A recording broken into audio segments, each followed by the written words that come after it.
Just one from the Big East that we haven't touched on. Villanova 77, Marquette 74.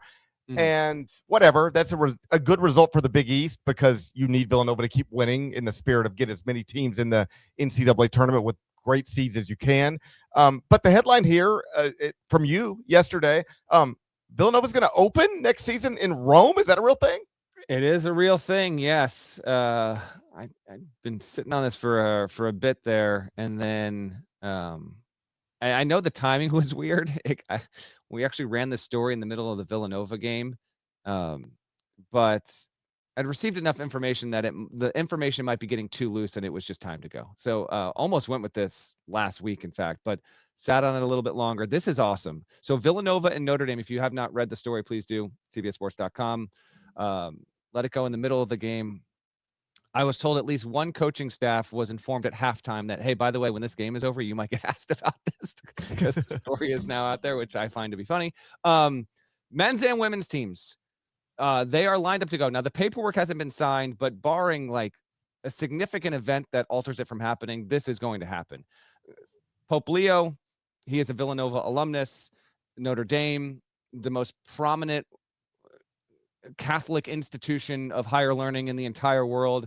It literally has an outpost based in Rome. So if any two schools are going to go play in Rome, this would be the reason why, and the two that would do it. It makes a ton of sense. And the plans for this have been seriously in the works since essentially the early fall. Was actually first pitched back, like way back, like the Pope Leo became Pope Leo in May.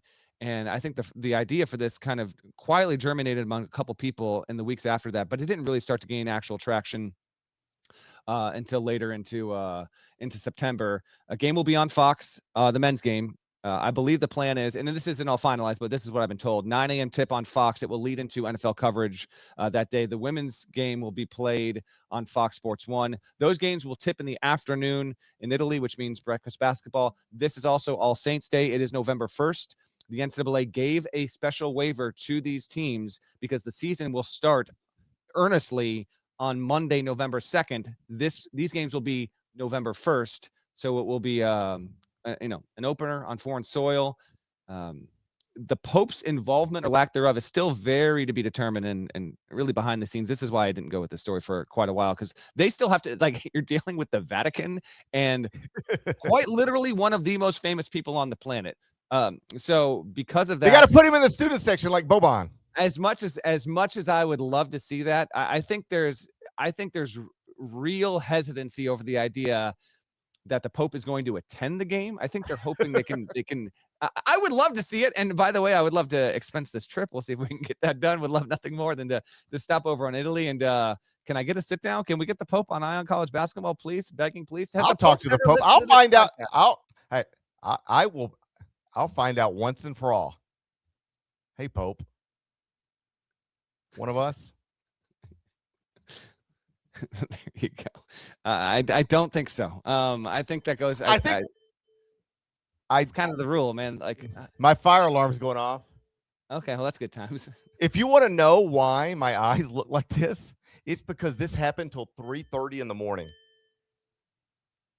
Gosh. Watch, the fire and security commissioner is about to come on, and he's going to say something, and then he's going to repeat it because apparently that's in the protocols. You have to repeat everything you say. So he's going to say this. May I have your attention? Attention. This is the fire master. May I have your attention? I don't think it's the fire master, but something it's like the fire starter. And he's going to say, we have a situation here at the hotel. I repeat, we have a situation here at the, and I'm like, buddy, I know you. I know everything you're about to say because I've heard you say it twice almost every week that I've been here for the past 2 months. Like, this happens a lot here. I'm a fire starter. Twisted fire starter. In the band? I told you what. Alarm has been activated. I know the alarm's been activated, buddy. I know. Please resume your normal activity. I'm doing my normal activity. All right. Well, I'm going to keep going with this. That was a Prodigy reference, by the way. As much as I would I told you he would repeat it. He asked for my attention, please, 3 times. You had my attention when the bell rang 70 times. The bell gets gets my attention. I don't need you to ask for it. You hear that bell, buddy? The bell's got my attention. I'm not exaggerating. 3:30 in the morning. This was still going on last night. Oh, I believe you. I have been there, and it's an atrocity. I think everyone is rooting and was hoping for this game to be played at St. Peter's Square, which would be the site of all sites. You got Pope Leo on the balcony, just watching from on high. That's not the case. They're going to play in Rome at an arena that seats about 3,500 people. That's about 30 minutes from the Vatican. So details still to be figured out, but really cool opportunity. And frankly, a very high profile, amazing thing for college basketball to start next season in Italy. Very excited. We'll have more details on this, including a couple other things that I didn't have in my story that may become more publicly known, not by the end of the month and maybe at some point in March. But appreciate you bringing up the story. I'm really excited to see what they can do. And my understanding is, like, I put this out there and they're like, who's going to coach Notre Dame? Micah Shrewsbury is still going to be coaching next season. So I know Notre Dame fans are frustrated with all of this. Maybe they're seeking for a divine intervention, but I don't expect any coaching changes in any of the programs before this game is played next year. College basketball. We'll put 2 teams in Rome. We'll put 2 teams in South Dakota. We don't care. Correct. And actually, I like the fact that the sport, after getting all of the Europeans over to the States, let's just send our teams back over. Let's just boomerang it back. Send them back over there with blank checks. Exactly. Hey guys, we have blank checks for hundreds of thousands of dollars if you would like to play for us next season.